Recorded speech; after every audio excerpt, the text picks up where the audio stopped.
Растот на ковид случаи во државата ги исплаши работниците дека вирусот пак ќе влезе во фабриките. Мерките за затворен простор не престанаа да важат, но нема прецизни бројки колку од вработените во приватниот сектор се вакцинирани. Министерството за здравство нема такви податоци. Ја знаат возраста на вакцинираните и опфатот кај работоспособното население. Заклучно со 21 август, во државава со една доза на вакцина против COVID-19 вакцинирани се 39,9% од населението над 18 годишна возраст, кај лицата над 50 годишна возраст, опфатот со една доза изнесува 59,1%.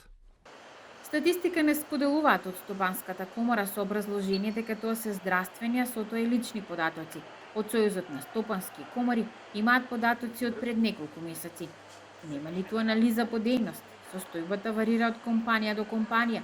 Дел од фирмите во текстилството што вработува околу 30.000 луѓе во државата има возможија вакцинација на своите вработени кои покажале интерес, но и тука нема прецизни податоци, бидејќи голем дел од вработените во оваа гранка се вакцинираа преку мој термин.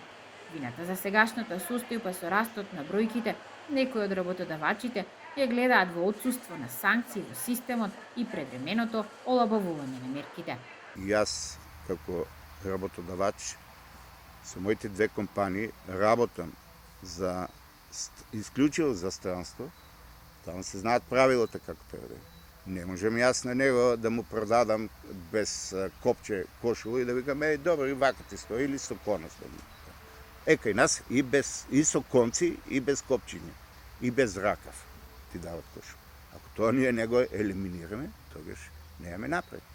Инаку работодавачите во државата не смеат да вршат притисок врз вработените да се вакцинираат, иако може да препорачаат групна имунизација. Една македонска компанија дури најави и паричен бонус за вработените кои ќе се вакцинираат. На светско ниво, неколку земји најавија задолжителна имунизација за одредени сектори.